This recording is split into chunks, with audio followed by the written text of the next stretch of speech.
Hello everyone. Today we talk about Chapter 6, Discounted Cash Flow Valuation. We're going to cover two topics. One is the future and present value of multiple cash flows. The second one is annuities and perpetuities. In the previous chapter, we showed you the present value, future value formulas, where we only have one cash flow in the future. But in more realistic cases, we are going to have multiple cash flows in the future. So let's first calculate multiple cash flows, future value. Now suppose you currently have $7,000 in a bank. So the keyword here is currently, means time zero, today, $7,000 in the bank. Interest rate is 8%. And you think you will be able to save $4,000 for the following 3 years. And then you want to know how much are you going to have in 3 years, which is the future value in 3 years. So what I'm going to do is, I'm going to use the future value formula learned from the previous chapter for each one of the cash flows. And then you add them up. For example, the last $4,000 is already future value, so you don't have to do anything. The $4,000 in year 2 will earn interest at 8% for 1 year. So that will be 4,000 times 1 plus 8%, $4,320. The $4,000 you put in the first year will earn interest for 2 years. So that will be 4,000 times 1 plus 8% squared, 2 years. So that's 4,600 something dollars. The first $7,000 you put today will earn interest for 3 years. So 7 times 1 plus 8% to the power of 3 years, 8,800 something. So you add them up. The future value in this bank account will be $21,000. Okay, so you invest $500 today, $600 in 1 year. Interest rate is 9%. What is the future value? Again, $500 will grow at 9% for 2 years. $600 will grow only 1 year. You add them up, $1,200. So the key point here, you can never add the cash flows on the timeline directly. You have to put all the cash flows at one time spot. For example, here, the future value. Then you can add them up. Later on, I will show you, you can calculate the present value of all cash flows, and then you can add them up as present value at time zero. But we can never directly add them up when they are standing at a different time point. Okay, so the previous account, you want to keep the money in the account for 5 years. So you want to keep the money there a little bit longer. Interest rate is still 9%. What is the value after 5 years? Okay, so you just do the same. You just need to count. So here, the key point is you need to count how many years you can grow the interest. For the $600, let's count. 1, 2, 3, 4. So $600 will grow at 1 plus 9% to the power of 4 years. For the $500, let's count. 1, 2, 3, 4, 5. Will grow at 5 years. Okay, so we'll calculate the future value of both $500 and $600 cash flow. Then you add them up. It's about $1,600. Okay, well, what if the cash flows are not the same amount and a different time point? Say, for example, in the second year, you're short of money, so you didn't put anything in the bank. So how do we do that? Same. You just treat each cash flow separately, calculate the future value, and then add them up. So let's count. For the $100, how many years you keep in the account? 1, 2, 3, 4. So $100 times 1 plus 8% to the power of 4 years. $300, 1, 2. 2 years. Okay? So the timeline is a great tool for you to determine how many periods your cash flow will grow at the interest rate. Okay? So whenever you are confused, the first thing you want to do is you draw a timeline. And then you put the cash flow under the timeline. And then you can just count. So the future value is less than $500. Okay. So now we had a lot of fun calculating the future value of the multiple cash flows. Now let's calculate the present value of multiple cash flows. The idea is the same. You treat each cash flow separately, independently, okay, using the present value formula we learned in the previous chapter. Like for example, now you have an investment that promised to pay you $1,000 in year 1, $2,000 in year 2, and $3,000 in year 3. Okay, so what is the present value as of today? Or how much are you willing to pay for this investment? Okay, so the maximum amount of money you're willing to pay for this payment, for this investment, is the present value you think that is worth. Okay, so let's see. The first $1,000 discount back to time 0. That's just the 1 year, right? So $1,000 divided by 1 plus 10% to the power of 1 years. That's $900 something. The second year, $2,000, 1, 2, will be discounted at 1 plus 10% to the power of 2 years. Okay, that's $1,600. The last one, $3,000, 1, 2, 3. Okay, so will be discounted at 1 plus 10% to the power of 3 years. That's $2,000 something. And then you can add them up because all of them are now present value now. They are standing at the same time spot, which is time 0. We can add them up. $4,800 something. Okay, so that is the maximum amount you are willing to pay for this investment, given 10% interest rate. Okay. Another example for the present value. Now suppose you are a business agent for the major league free agents. Okay, you need to evaluate 2 offers, assuming 8% discount rate, Yankees and Red Sox. Okay, let's see the contract. Red Sox are offering a $10 million signing bonus. Means as long as you sign the contract today, you will get $10 million immediately. And then for the next 3 years, you get $5 million each year. Yankees. They do not offer any signing bonus. Means the moment you sign the contract, you have nothing. But you're going to have a higher salary for the next 3 years. $8 million in the first year, $9 million in the second year, and $10 million in the third year. As the player's agent, which deal would you recommend? Okay, because the player can only play for one team. If he chooses the Red Sox, he cannot play for the Yankees anymore. You have to pick one offer, assuming a 8% discount rate. Okay, so first we have to construct the timeline. Okay, so time 0, 1, 2, 3 years. For the Red Sox, you have $10 million signing bonus, then $5 million each year. Yankees, you get nothing after signing the contract, but you get $8, $9, $10 million in year 1, 2, and 3. Assuming a 8% discount rate, let's calculate which one works for you. Okay. So basically for Red Sox, you just need to calculate all the present value. For the 10 signing bonus, that is already present value.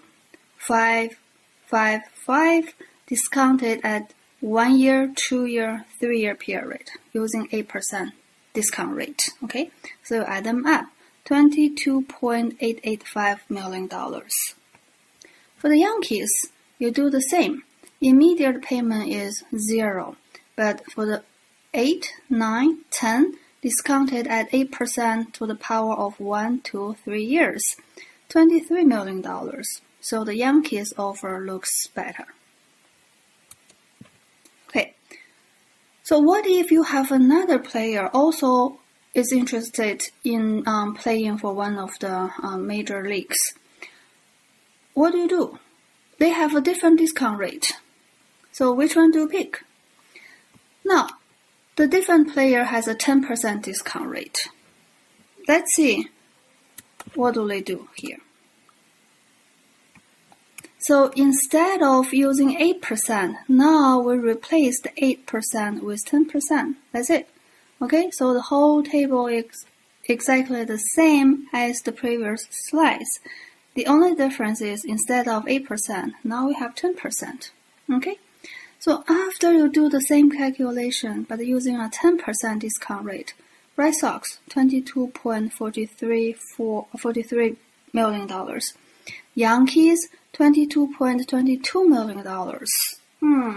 Now the Red Sox offer looks a little bit better because for a different player, that player is 10% discount rate because that player is less patient, okay, comparing to the 8% discount rate player.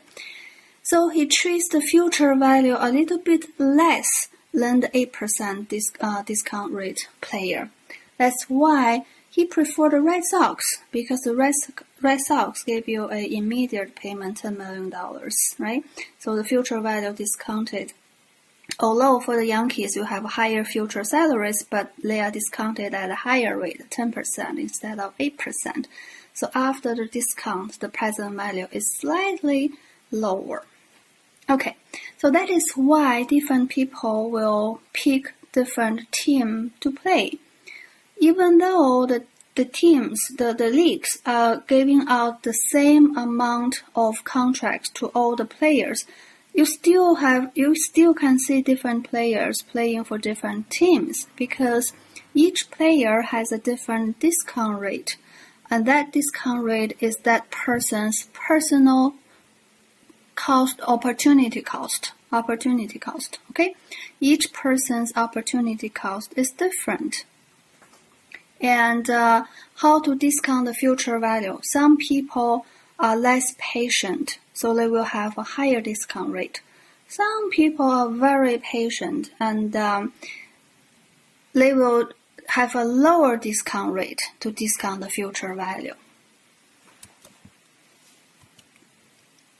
Okay, so let's talk a little bit more about the present value for multiple cash flows, because when we have multiple cash flow projects, the most important numbers we want to calculate is the present value.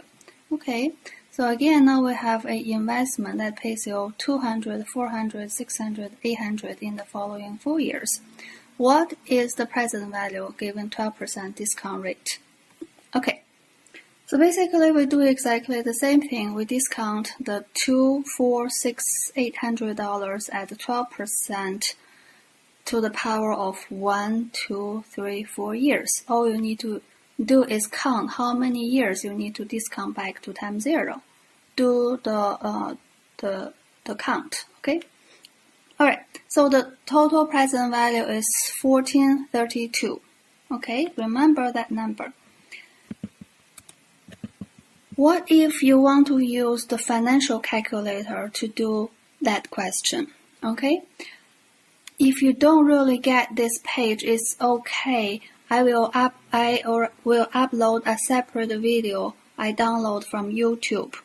It shows you in those videos how to use financial calculator to do the multiple cash flows. All you need to do is just follow the video and practice. So basically in the calculator, cash flow 0 is 0, okay, because we don't have anything as of today. Cash flow year 1 or period 1, $200. Frequency for the cash flow 1 is 1. Cash flow 2, $400. Frequency for the cash flow 2 is 1. Cash flow 3, $600. Frequency for cash flow 3 is 1. Cash flow 4, $800. Frequency for cash flow 4 is 1. After you input that, you put 12, dropping the percentage sign for the I, which is the discount rate. And then you compute NPV. The calculator will report 1432, exactly the same number as the previous slides. Okay. So why the calculator will ask you the frequency? Because a lot of the times in the later lecture notes, I will show you one major application of the multiple cash flow is annuity or perpetuity. Means you will have the same amount of cash flow for the following, say, 10, 20, 30 years. So instead of putting the same $200 for the next 30 years, like 30 times, you can just tell the calculator this $200, the frequency will repeat for 30 years. So instead of putting 1, you can put 30 here, and then you're done.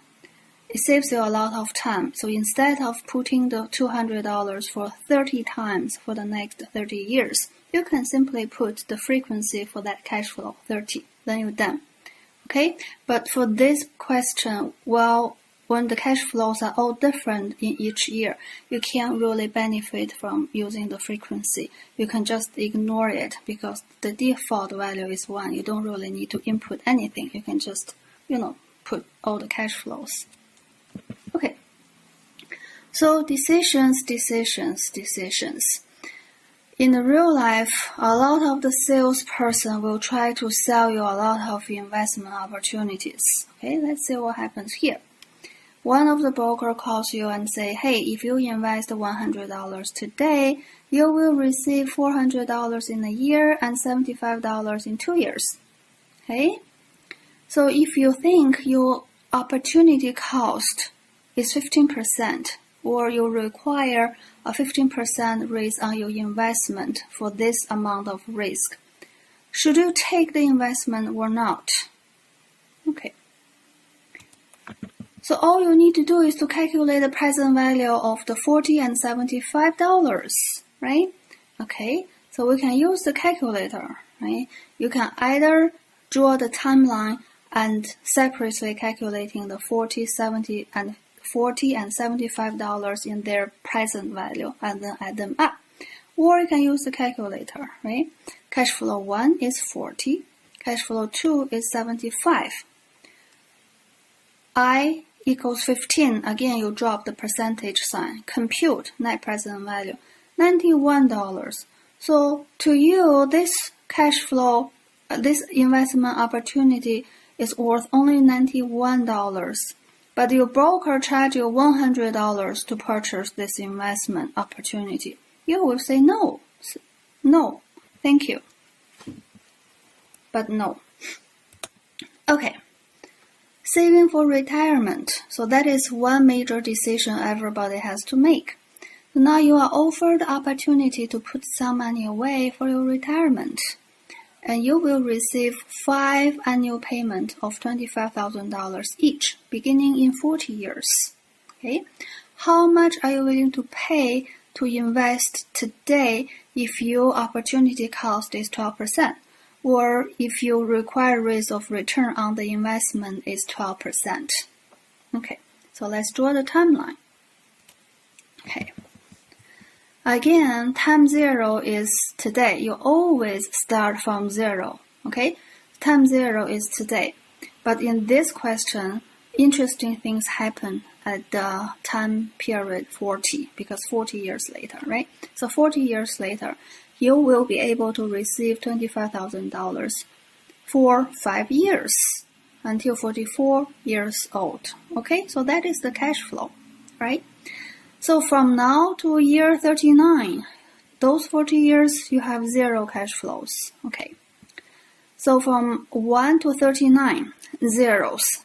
So cash flow 0 is 0. Cash flow 1 to 39, 0. So in the calculator, you just put frequency 39 years. You see, that frequency comes handy right here. The cash flows in year 40 to 44, $25,000. So C cash flow 2, $25,000. The frequency for the cash flow 2 is 5 years. Again, the frequency comes in handy here. Then we input the interest rate, 12%. Again, dropping the percentage sign. Compute. So CPT is a button, right? Compute NPV. You have $1,084. So that is how much you are willing to pay for it. Okay. So $25,000 for 5 years sounds like a lot of money, right? But they happen so far in the future after the huge discount. To you, as of today, it only worth about $1,000. So that is the maximum amount of money you are willing to pay for this investment opportunity. Okay, so now let's do some very important simplifications. I will have 4 simplifications in this lectures.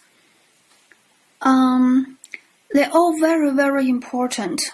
To tell you the truth, I continue to use those simplifications, those calculations introduced in this chapter in my real life. Like for example, when I buy cars using installment payment, when I buy a house paying mortgage rates, whenever I make investment decisions, I calculate the return on the investment decisions.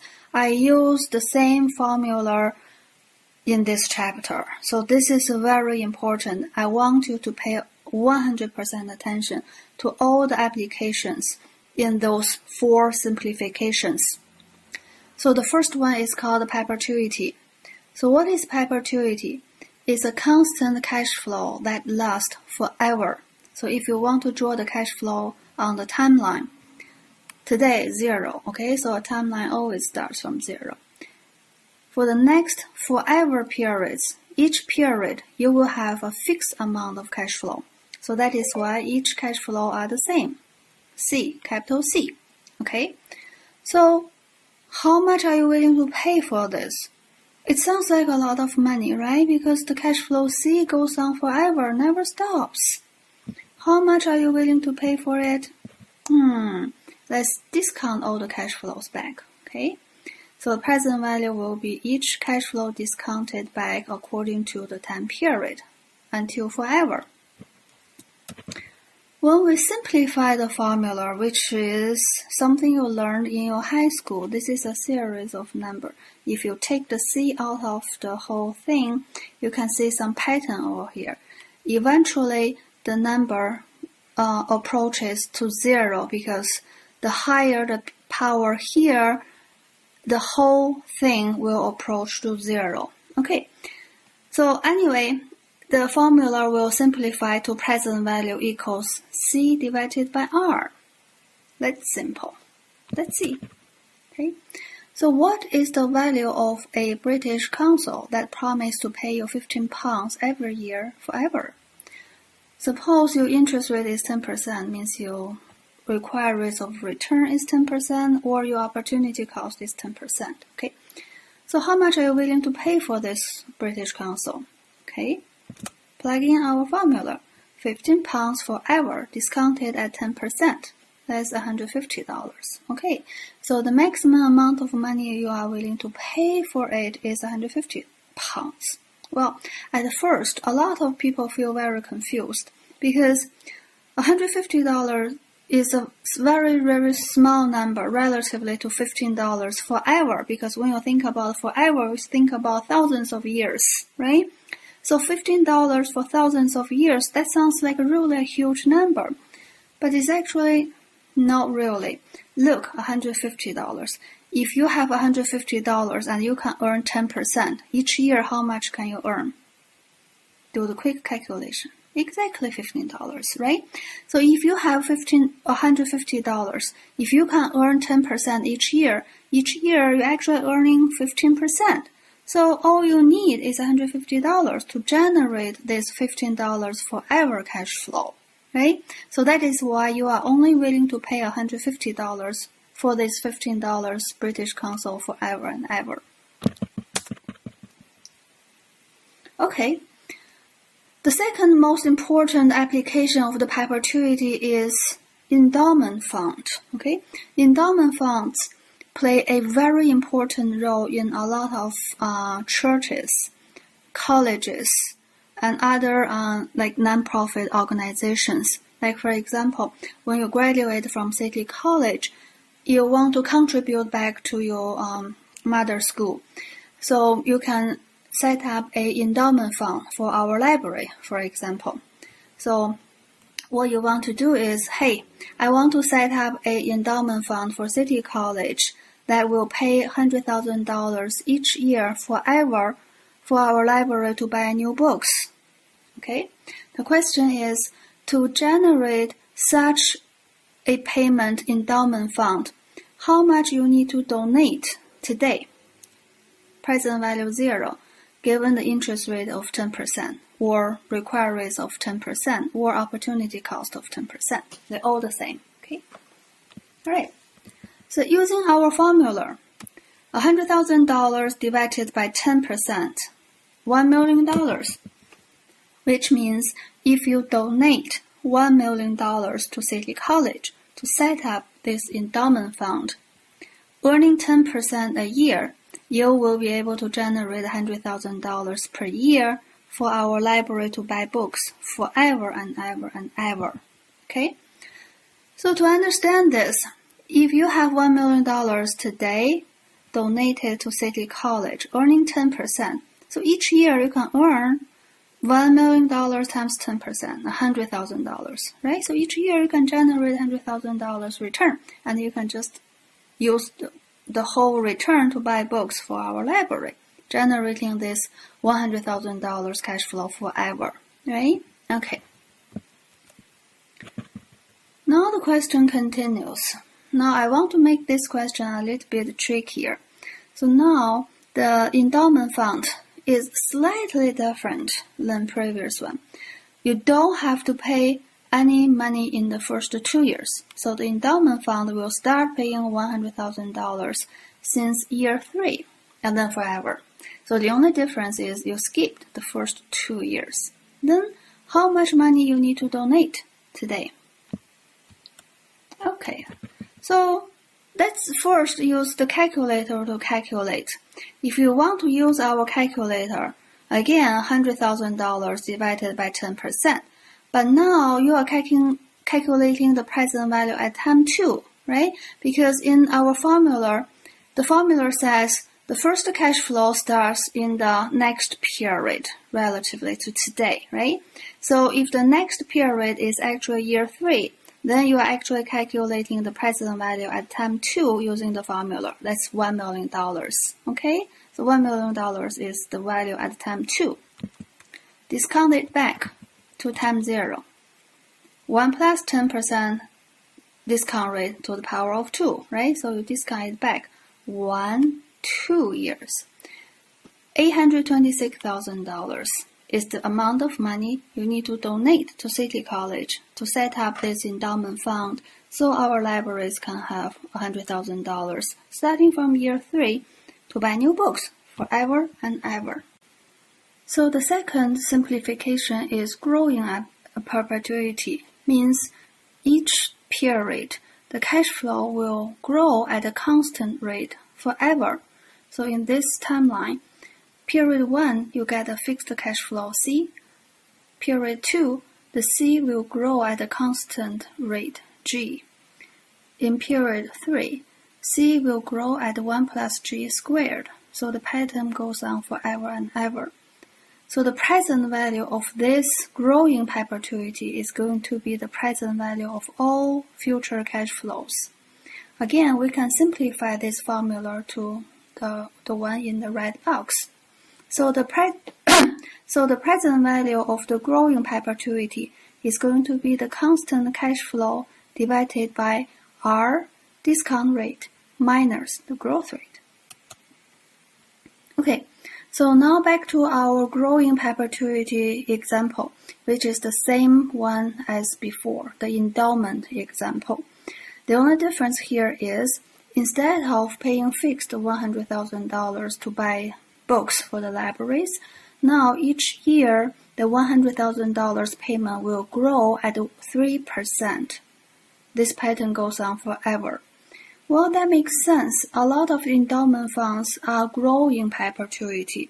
Think about $100,000. Today, it seems it can buy a lot of books. But think about inflation. If we have a 3% or 2% inflation in the future, 50 years or 60 years from now, the $100,000 cannot buy as many books as today. So if you want the library to buy the same number of books each year, you will increase the payment to the library by at least the inflation, say 3%, right? Okay, so how much money you need to donate to make this cash flow forever happens, okay?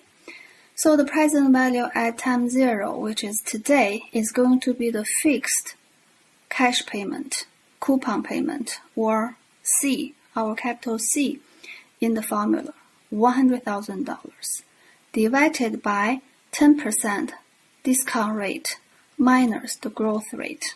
So today, you need to donate about $1.4 million to make sure each year you can increase the cash flow by 3%. Okay? The most famous application of the growing perpetuity is our dividend discount model to value the stock.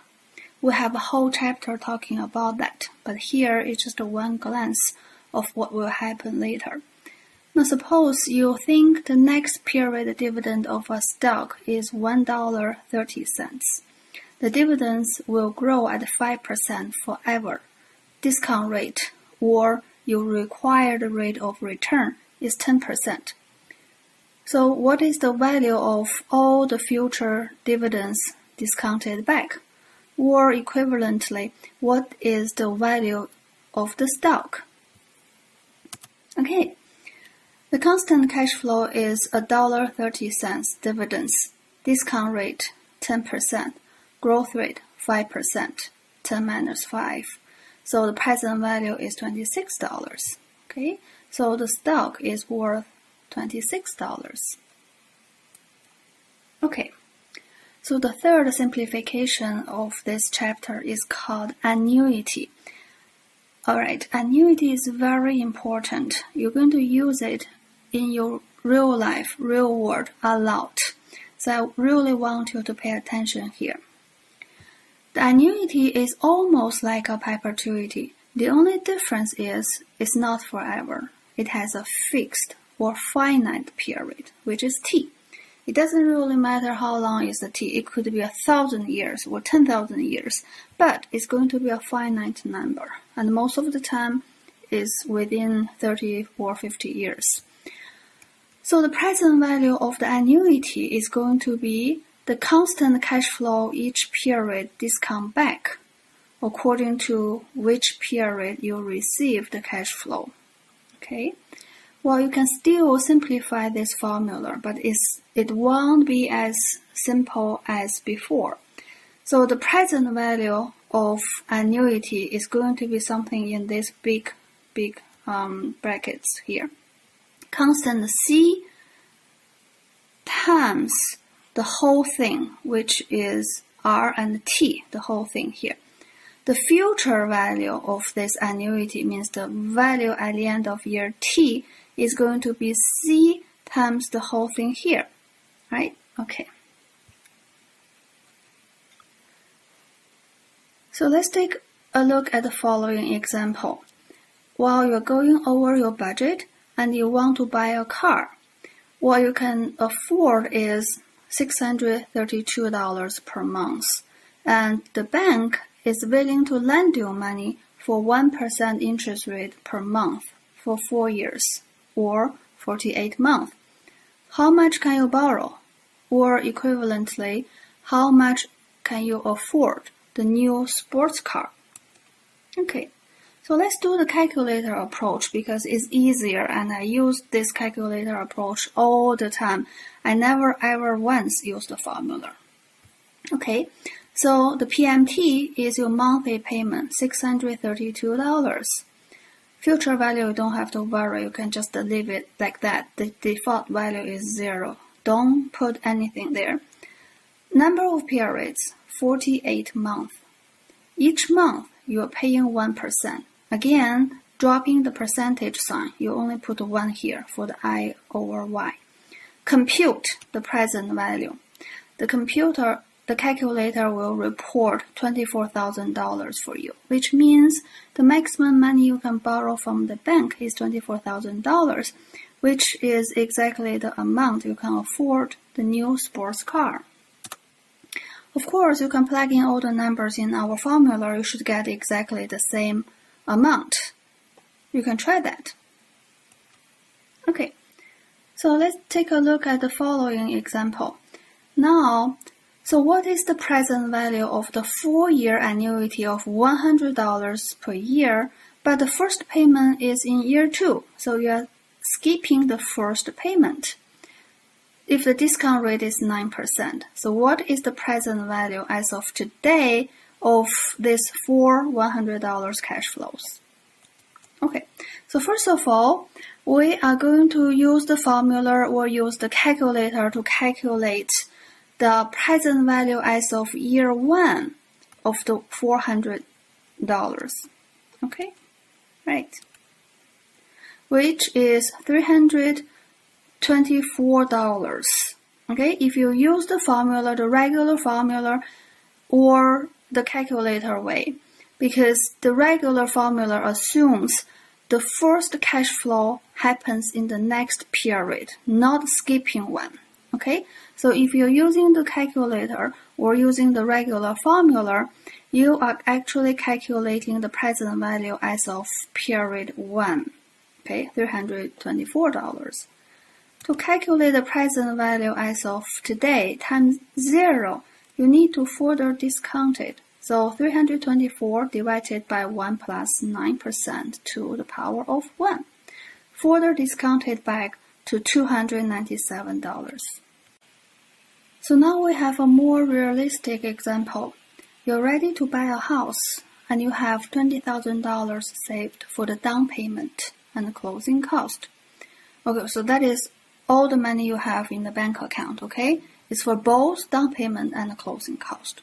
How much is the closing cost? 4% of the loan amount. So no matter what is the amount you can borrow from the bank, 4% goes to the closing cost, pay upfront. Your annual salary, $36,000. And the bank is willing to allow your monthly mortgage payment to be equal to 28% of your monthly income. So basically, the bank doesn't want you to borrow too much. If they allow you to borrow 80% of your monthly income, you may not be able to pay the banks, right? Okay. So the interest rate on the loan is 6% a year with monthly compounding, which means 0.5% each month for 30 years fixed rate loan. Okay, the question is, how much money will the bank lend to you? And how much can you offer for the house? So let's take a look. Right. So first of all, let's check what is the bank loan amount. First, let's calculate your monthly income. Your annual income, $36,000, divided by 12 months. Each month you have $3,000. While the maximum payment is 28% of your monthly salary, right? So that will be $840. So the maximum amount you can afford for the loan is $840 payment to the bank. Okay, so let's put everything in the calculator. 30 years means 30 times 12 months, 360 months. That is the number for N. The monthly interest rate is 0.5%. Okay, so here I want you to pay attention. The periods and the period interest must match. If you have the monthly periods, like 360 months, you must put monthly rate for the interest. Okay? If you put 30 years, then you will have to put yearly or annual interest rate, which is 6%. Okay? So when you put the monthly data or the annual data, the calculated present value will be slightly different. Okay, not exactly the same because of the time value of money. But the key point here is most mortgages are paid on the monthly basis. So the period has to be monthly numbers, while the rate has to be adjusted to the monthly number to match. So those two have to match, okay? Both monthly. You cannot put monthly number for the periods and annual number for the yield. You will get huge error answers, okay? So the monthly payment is $840. Those are your payments. You put a negative sign in front of it. Then you calculate the present value, which is $140,000. Okay, so that is the loan amount the bank is willing to lend to you. So the total cost, the closing cost is 4% of the loan amount, which is $140,000. Closing cost, $5,600. So the down payment, remember you totally only have $20,000 in your bank, minus the closing cost, because you have to pay the closing cost up front. So minus that amount is your down payment. You can only afford about $14,000 down payment. So the total house price you can afford will be the loan amount, $140,000, plus your down payment, $40,000. So the total house you can afford is about $154,000. Okay, so let's look at more examples of the annuities. The first one is looking for the payment. So in the calculator, how to calculate the PMT number. Now suppose you want to borrow $20,000 for a new car. Okay, so the new car cost about $20,000. The borrowing cost is 8% per year, which means monthly interest rate will be 8% divided by 12. Okay, if you take a 4-year loan, what is your monthly payment? Okay, because the bank asks you to pay monthly, which means you have to convert all the numbers in the unit of month instead of years. Okay, let's use the calculator. The present value is the money you pay for the car upfront, $20,000, or the amount you want to borrow. Future value, ignore it. Default value is 0. And the number of periods, because it's a 4-year loan, number of periods will be 48 months in 4 years, right? So the interest rate will be 8 divided by 12. Okay, so here I want you to pay attention. Instead of put 0.66667 in the calculator, don't do that because that is the approximate number. You put 8 divided by 12. Let the calculator calculate that infinite number.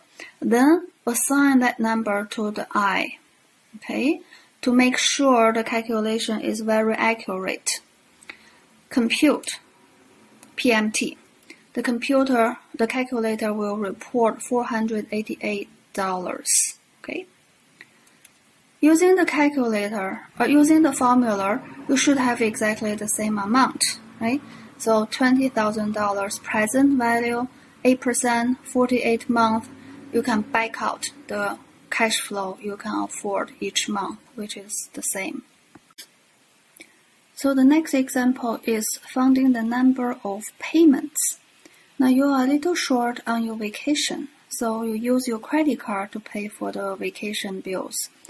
But you can only afford to make a minimum payment of $20 per month toward your $1,000 bill.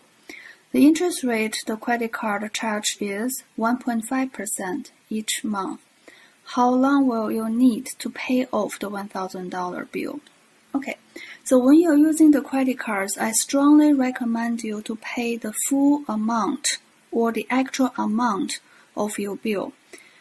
Only when you're really short on cash, you take the minimum payment of $20 option.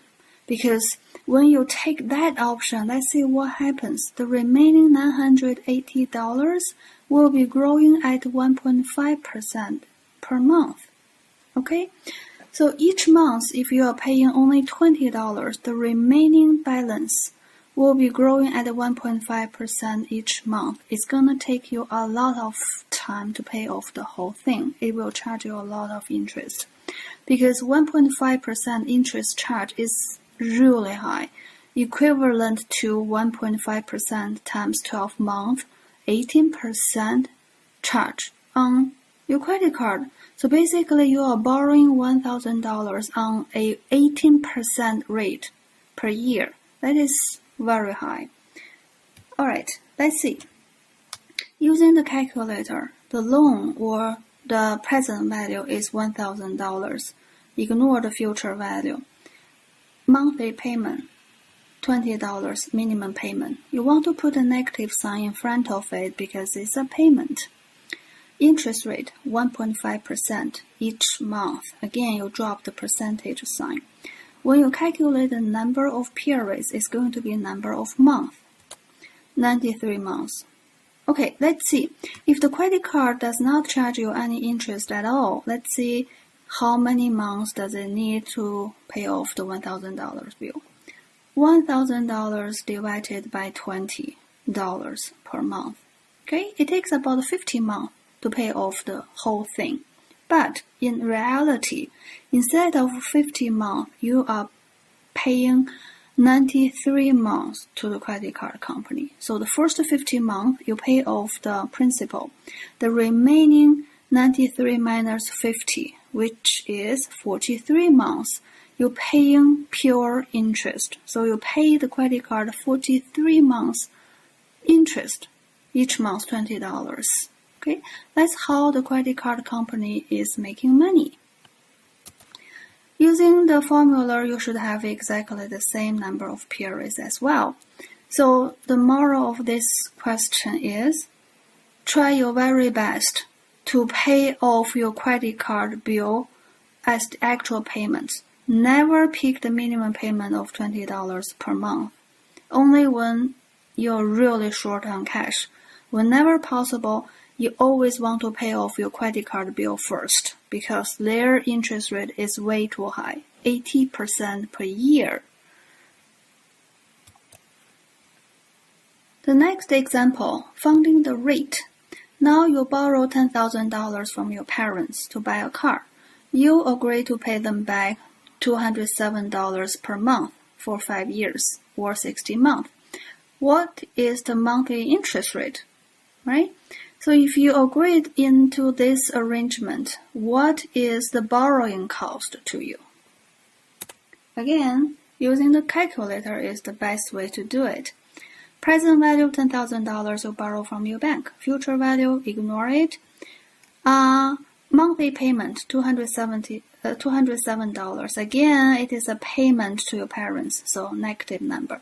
Number of periods, 60 months. 5 years, okay? When you calculate the I, which is 0.75% per month, okay?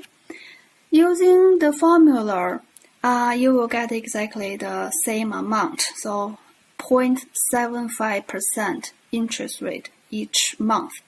But the problem is here, you can't really calculate R that simple without a financial calculator, right? Because you see you have like the power of 60. So how do you do that without the calculator? Well, if you do not have a financial calculator to calculate the R, you have to use the old-fashioned trial and error process. It's gonna take you like forever. But let's introduce the method anyway, in case you don't have a financial calculator handy. So basically you have to choose a random interest rate, say 1% or whatever the number. You use that 1% you randomly pick, compute the present value based on this rate.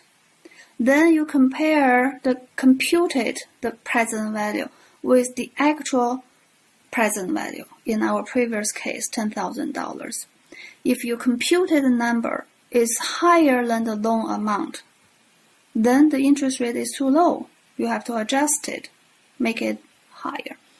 If the computed present value is too low, then means the random picked interest rate is too high. You have to lower it. So you repeat the process until your computed present value and the loan amount are equal. Then you get the correct rates. But it could take a long time. But fortunately, we have financial calculators there to help you to calculate the rates. In the real life, you can also use Excel. Excel also have the embedded functions to calculate rates as well. But back in the old times, when you don't have those fancy tools, trial and error process is something people do to calculate rates. Okay, so finding the future value, right? Now suppose you are saving for your retirement by depositing $2,000 per year, okay, in the retirement account. If the interest rate is 7.5%, how much will you have in 40 years? Okay, so that is another very important application of annuity, retirement saving, because in this country, although we have the Social Security to pay for your retirement life, but if you want to have a very good retirement life, you need to save for yourself as well. You need to have your separate retirement account in addition to the Social Security the government provided to you. Okay, so one thing you can do is deposit a certain amount of money each year and let it grow for a long period of time, say 40 years. Let's see what happens. So each year you put $2,000. So the PMT is $2,000. Present value is 0 because right now you don't put anything. You just put $2,000 in the future each year, okay? Number of periods, 40 years. Interest rate or the return, 7.5%. Then you compute future value. $454,000. Well, see, it's not really bad. If you just save $2,000 a year, by the time you retire in 40 years, you have like less than $500,000. I'm pretty sure you can do a lot better than $2,000 a year. Then you will have a lot more money than this in your retirement life. Using the formula will give you exactly the same amount, but this is my preferred method. Okay. Another example. Now suppose you deposit $50 a month into the account that has interest rate of 9%. Based on the monthly compounding, how much will you have in the account in 35 years? Okay, let's see. Again, calculator approach. Payment per period. Each month you deposit $50. Okay. Today you don't deposit anything, 0. 35 years times 12 months. That is the total number of periods. And the annual interest rate is 9%. So if I don't say anything about the interest rate, you can safely assume it is an annual number. Okay? To calculate the monthly return, again, 9 divided by 12. You assign that number to the interest rate. Compute future value. Okay? So even if you just deposit $50 a month, in 35 years, you have a very handsome number, right? $147,000. Using the formula, you get exactly the same amount. But again, you need to pay 100% attention to the periods. 35 years means 35 times 12 months. Okay? The interest rate monthly will be 9% divided by 12. Okay. Right. Finally, the fourth simplification in this chapter is called growing annuity. Similarly, if you are talking about fixed payment, fixed cash flow C in a very long period of time, say T equals 100 years, then considering inflation, the cash flow in 100 years will not be a lot of money anymore. So you want it to grow at a constant rate, okay? So the present value of the growing annuity is going to be something like this. Again, you discount all the cash flow back according to the time period.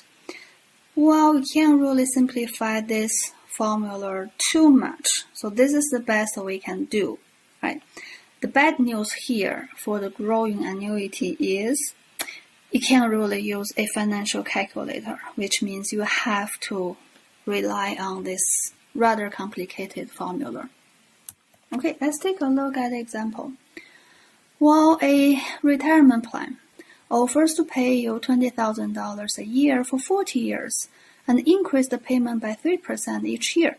What is the present value at retirement if the discount rate is 10%? Okay, so this is a typical retirement plan because if they pay you $20,000 fixed for 40 years, well, in the first year, $20,000 seems a lot of money, but adjusting for inflation in 40 years, well, we can't buy too much using the same $20,000. So the plan will give you a 3% increase in each year to at least beat the inflation to make sure your living standard is relatively the same into 40 years in the future. Okay. Well, as I said, there's no easy way to do that because we don't really have a financial calculator function built in for that. Well, what you can do is you plug in all the numbers in this big, rather complicated formula. See, cash flow $20,000, discount rate 10 minus growth rate times 1 minus 1 plus the growth rate divided by the 1 plus the discount rate to the power of 40 years. So the present value will be $265,000. Okay. So when an employer hires someone and promised this retirement plan, which means at the beginning of the hiring, the company has to put aside $265,000 just to make sure they can fulfill the retirement offering plan in the future 40 years. So that's a lot of money or very high cost for the employer. Okay. Well, a simpler example of the growing annuity. Now suppose you are evaluating a investment property, right? Well, you want to buy a condo and then rent it out at $8,500 in the first year. Then in the following years, each year you are going to increase the rent by 7% for 5 years. Okay? Alright, so what is the present value of the estimated rental income over the next 5 years if the discount rate is 12%? Okay. So basically, again, we plug in the numbers in our rather complicated formula. The present value of all future 5 years rental income will be discounted at $34,000. So at the end of the chapter, I want to show you some Excel examples of the real-life examples. Those are very interesting 2 examples. The Excel file is already uploaded on the Blackboard, so you can just download and click it and see how I did it. Well, the first one is saving for your retirement. Again, retirement saving is very important. In this example, I just want to show you the 10 power of retirement saving. You should start as soon as possible. Okay, now suppose we assume you will retire at the age of 70, okay? And you want to put $6,000 in the retirement saving account each year. And suppose the return is 10% on average over this long period of time. Let's calculate what is your future value when you are 70 years old. Okay, now when you start saving when you are 1 year old, okay, so in your first birthday, your parents start putting $6,000 in this retirement saving account for you, okay, for 70 years. Then at the age of 70, your total retirement saving in this account will be $47 million. That's a lot of money for retirement life, right? Well, but for most people, maybe your parents will not start putting money in your retirement account when you're still a child, right? So when you're 20 years old, you can make money all by yourself, right? Like a newspaper boy or doing part-time job or interns at a company when you're 20 years old. You can start putting $6,000 when you're 20 years old. So missing the first 19 years saving, okay? So you start when you're 20 years old. When you're 20 years old, you start putting $6,000 each year until you are 69 years old. By the time you turn 70, you will have $7.6 million. That's still a lot of money. But for most people in their 20s, they're always short of money. They can't really afford to put any money in the saving account at all. So what if you start putting $6,000 in your saving account when you're 30 years old? Well, by the age of 70, when you want to retire, you will have about $3 million. Well, some people cannot afford to start saving until they are 40 years old. Well, if you start saving $6,000 when you are 40 years old, by the age of 70, when you want to retire, you will only have about $1 million. Well, I wouldn't say that's a lot of money because, that is the future value of the money, right? Considering inflations, well, I wouldn't say you could live a very happy life using this amount of money. But if you start really late, like when you're 50 years old, you enjoyed your life, never save any money, then at 50 years old, you suddenly realize, wow, I have to save for my retirement life. Well, by the age of 70, the future value will only be about less than $400,000. That is definitely not enough money. Well, you can't really comfortably retire at the age of 70.